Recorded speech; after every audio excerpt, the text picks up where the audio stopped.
18 years old, white messy hair, purple eyes, a calm demeanor, a deep love and respect for his comrades, and an even deeper bromance with Kafka Hibino. This is a quick description of Reno Ichikawa, our biggest supporting protagonist in the series Kaiju number 8. However, a quick description would be a disservice to Japan and the Japan Defense Force when describing the quite literal coldest character in this series. What's up and welcome back to our channel, The D-Trope. It's your boy Dalton, aka The Sly Senpai, and today I just want to talk about Reno Ichikawa. I want to talk about who he is and just his general timeline in this story up to this point. So I figured that we could start with some banter. Let's get it. What do superheroes put in their drinks? Just ice. You get it? Because like Reno uses ice and justice and...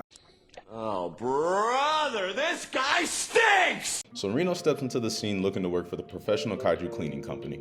He's immediately introduced to Kafka Hibino. Once he's introduced to Kafka Hibino, the first thing that he asks him is, "You gave up on joining the Japan Defense Force. Can I ask why, sir?" Kafka tells Reno that he just wasn't up to par with his peers, and Reno will understand when he gets older. Reno cuts him off and says, "I'm not the type to give up. So for as long as I live, I will never understand, sir. Not that I would want to either." And from his first statements in this series, you feel the weight and determination of what he says. And to be honest, Reno's the first person that really grabs your attention in this series. Because for me, Reno's 18 years old. So how is he gonna not only disrespect me, but call me sir at the same time? I'm fighting if it's me. But that's also the beauty of Reno and Kafka's bromance. Kafka is in his 30s and still thinks about his dreams, but his dreams seem so far behind him now that he's old. But Reno is young, and with that comes fearlessness, and a certain tenacity that Kafka had lost over the years. Reno is so awesome in this series because he inspires so many characters to get better and chase their dreams. But I'm getting ahead of myself here, so let me rewind a little bit. After their first interaction, Reno gets paired with Kafka to work Kaiju and testing cleanup duties. The most abysmal Kaiju janitor task of all. On their lunch break, when Reno just can't keep any food down after cleaning Kaiju waste all morning, Kafka, like a big brother, basically gives Reno some Gatorade and nose plugs to get through the rest of the day. At the end of their day, when everyone leaves except Reno and Kafka, Reno tells Kafka thanks for helping him get through his first day. He also tells Kafka that he looked upset when explaining why he gave up on his dreams of joining the Defense Force, and that the maximum new age for recruits in the Defense Force has been raised to 33. So Kafka can keep up with his quitter lifestyle, or he can keep on climbing towards his dreams. And do y'all not see the bromance building here? It's beautiful. But suddenly, they're attacked by a stray Yoju. Kafka saves Reno's life and tells him to run for it and send an alert. Reno sends out an alert, and as soon as he does that, he comes back and in return saves Kafka's life. Finally, the alert is received and the Defense Force saves them both from sure death.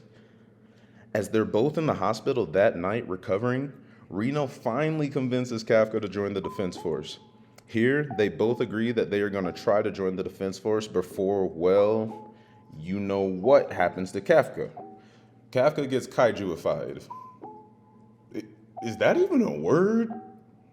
I'm gonna go with it. For this series, Kaijuified is a word. So like I said, Kafka is talking to Reno in his Kaijuified form, and we get what is quite possibly my favorite comedic series of events in this whole story. At this point, Kafka is basically trying to convince Reno that it's still him, he just turned into a kaiju. And then an old man comes in the background and sees all of this happening. Both of them freak out, and Reno tells Kafka to smile at the old man so that it'll calm the old man down. And this is the most iconic smile of all time. More than anything in the hospital, Reno showed his immediate ultimate loyalty to Kafka. He sees Kafka turn into a kaiju with no questions asked other than, "Is it really you?" He flees the hospital with Kafka and then helps him escape before the Defense Force gets to him. Every character has things that they're trying to honor and protect in this series. This undying loyalty to Kafka grows to be Reno's driving force for growth throughout this series. It's weird because both of them treat each other like a little brother in the series. Reno was always kind of keeping Kafka in check by making sure that he's not letting his secret out, while also trying to get stronger for him so that he doesn't have to transform into a kaiju anymore. Reno passed the first part of the Japan Defense Force exam with ease and moved on to the final portion of the exam, which is a kaiju neutralization test. Here, all the new recruits test out the Japan Defense Force suits, and we see that Reno's suit unleashed combat power is at 8%. This is basically how much power Reno could naturally draw out of his suit with no training prior to. This is an amazing feat considering other new recruits that went to technical colleges to be ready for the Defense Force weren't that much stronger than Reno, especially our main rival Kafka, whose suit was at a whopping 0%. Got him! During the exam, we see Reno's true genius in realizing that he's not the strongest recruit there, so instead of going off on his own, him and Kafka will do their best to provide backup. Due to working with the cleanup crew, their knowledge of kaiju is far greater than not only the average person, but also their Defense Force peers. They provide great backup for this reason, until Kafka gets injured from a kaiju attack to his blind side. Man, where Michael Orr when you need him? From there, Kikoru saves Kafka by killing the Yoju, and Reno quite literally carries Kafka on his back so that he can finish the final exam. Though it's to no avail because Kikoru shows off and destroys all the kaiju before anybody else could even catch up. At least we learned that Reno passed the exam, and is officially a member of the Japan Defense Force. On a deeper level though, here again, we not only see Reno's undying loyalty to Kafka by carrying him on his back, but we also see that Reno's version of justice is a place where he'll always risk his greater good for those around him. This is something that's a double-edged sword, and we'll see it come into play later in this story. We fast forward 2 months after joining the Defense Force and training endlessly.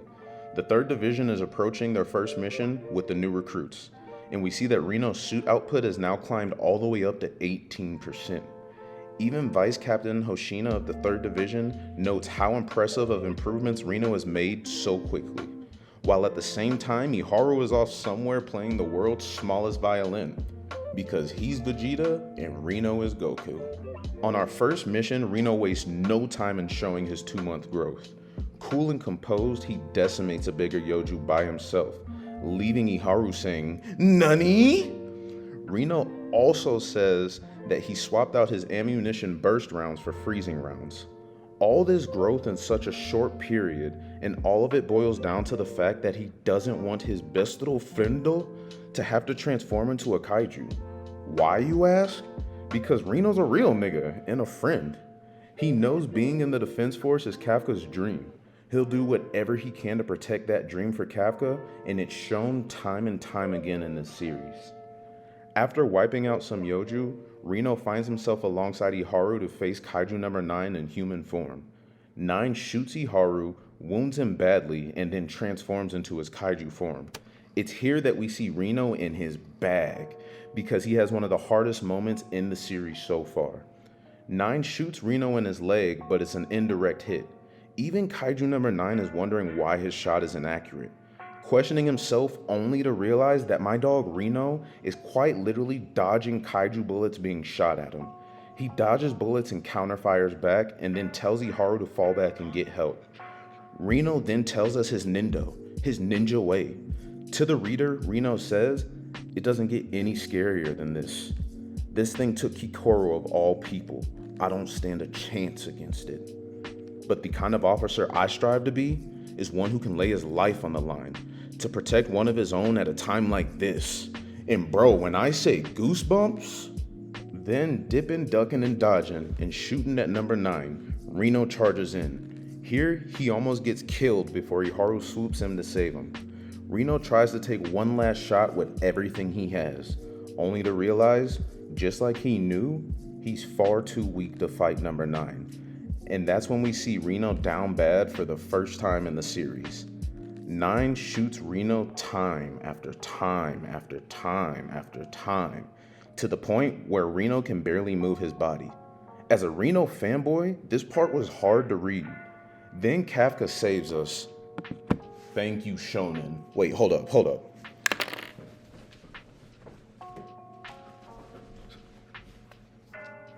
Thank you, Shonen. But really, the most sad thing about all of this was as Reno was literally on the verge of losing consciousness, all he could think was, I failed my brother Kafka. I forced him to transform again because I'm too weak. You have to feel for Reno taking on such a heavy burden that is to no fault of his own. Just the irony of telling Kafka to rely on his comrades, but at the same time, he tries to shoulder everything on his own. We see this burden taken on even more so as the series goes on. The Defense Force eventually learns that Kafka is Kaiju number 8. When it seems like everyone is against Kafka because he's a Kaiju, Reno is the first one to tell Kafka, I have faith that you'll come back, sir. When even us as readers thought that nobody would still support our main protagonist, Reno never once wavered. To prove that loyalty, Reno vows from that moment to become stronger for the sake of Kafka and his dreams. It's this undying loyalty that makes Reno such a lovable character in this series. He truly embodies what it means to be a selfless friend. We fast forward 2 months later again, and this time to reader's surprise, we learn that Reno has been identified as someone who could be compatible to use the Kaiju number 6 suit. In order for us to stand a chance against the leveled up Kaiju number 9, we need Reno to be able to hone this power and make it his own. Boasting of 9.6 fortitude level, Kaiju number 6 is quite literally known as the king of Kaiju. But I just call that shit Godzilla. Captain Ogata tells Reno that using a weaponized numbered Kaiju is dangerous as it quite literally can kill you from the strain that it puts on your body. Ogata tells Reno that he's too young and should turn down the offer. But even when faced with the possibility of death from the suit, the first thing that comes to Reno's mind is, Kafka joined the Defense Force's lineup as Kaiju number 8. But what about Kafka's dream? Who's gonna save him? Dog, if I don't have a friend thinking about me the way that Reno does Kafka, get rid of him. Reno runs his first compatibility trial with number 6 and passes out from the sheer presence that he feels of Kaiju number 6. Not only that, but the power from the suit is beyond immense. The most important thing here to note is that Reno is about to pass out, and as he is, the last thing that he thinks about is, wow, this is what Kafka is fighting with every day from Kaiju number 8. Still, he's thinking about Kafka as he's about to pass out. Need I say more? From here, Captain Ogata gives Reno a 1-month trial to show that he's fully able to use Kaiju number 6. And here's where we fully catch up with current Reno. We fast forward 1 month and Reno is doing a Kaiju neutralization training to prove that he has control of this new suit. We learn that he finally has the number 6 boasting a suit power output level of 43%. The number 6 suit gives Reno the ability to manipulate ice with the suit. This was awesome foreshadowing after we knew Reno said that freezing bullets fit his style the most. The other thing we also see is that this isn't the same Reno that we've been reading about. When Reno was put in his first 2 missions, he's cool, calm, and collected, which contributes to his silkiness on the battlefield. However, right as soon as this mission starts, Reno acts like Kikoru, taking off ahead of everybody, and determined to prove to not only Captain Ogata, but himself that he's ready to wield weaponized Kaiju number 6 at any cost. Reno loses his composure early fighting a Yoju, and Iharu helps him regain that cool. From here, Reno remembers his training with the suit, and from that, he freezes his feet down to a tree and goes above a Yoju and shoots it. After that, he approaches the Hanju that's right behind it. This Hanju boasts a fortitude rating of 6.4. Reno attacks the Hanju and realizes he doesn't have enough attack power to damage it. So through determination, he raises the number 6 suit output rating from 43% to 46%. After this, he shoots at the Hanju again, and that attack still wasn't enough. So Reno levels the suit up to 51% through sheer willpower. It's at this point that we can see this isn't the same Reno we've all known. You can see the strain that this suit is putting on Reno's body. His drive to show his compatibility with the number 6 suit is so great that he's willing to risk everything, including his own life. At this point, even Captain Ogata knows that things are looking bad for Reno. Could this be because a weaponized numbered Kaiju suit killed someone in the past? We have to remember that General Isao was the only known person that was able to use the Kaiju number 2 suit because it was so powerful. While Kaiju number 2 was powerful, Kaiju number 6 is quite literally known as the king of Kaiju. I can only imagine that it takes a very special person to be compatible with this weaponized Kaiju number 6. That, or this could quite possibly be the reason that nobody could use the number 6 suit before. The power of the suit was always too great for all of its previous users. Reno is someone that is admired by all of his peers. He's driven by selflessness, but it's also blind selflessness.